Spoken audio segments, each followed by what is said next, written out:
Infantino said that players should get sent off, Junior, or put the possibility of players getting sent off for covering their mouths during a conversation, during a confrontation. He says, quote, if a player covers his mouth and says something as this and this has a racist consequence, then he has to be sent off, obviously.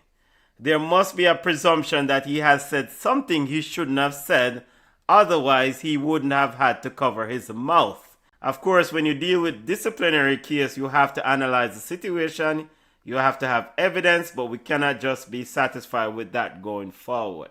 I don't support the banning of the shirt thing. Yo, that was find some way. You have the technology. Find some way to put the mics out there. We sit down and watching the games, and we hear coaches talking to players while the game is going on. It's not that hard. It's not that hard.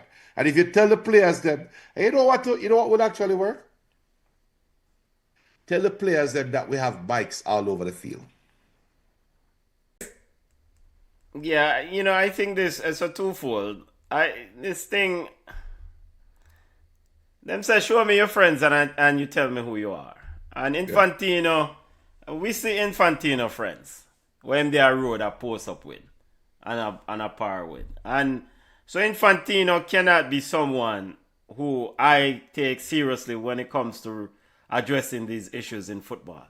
None of these issues I think Infantino is serious about addressing. This is another part of the performative process. And so when it's part of the performative process, you come with utter nonsense.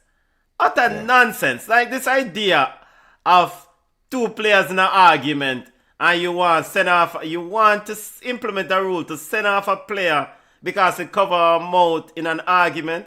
Well, you tell a man, say, yo, my master works for your young lady last night, That is not a send off. That is not a racist offense. Yo, you see the girl down there where your dad mash works with? Yo. I mean, and to think that the FIFA president has the audacity to kind of publicly say this is just utter nonsense. Bug of the week. This is absolutely Cristiano guilty of whatever he did. But tons of other players cover their mouth during conflict and should not have to suffer because Cristiano did foolishness.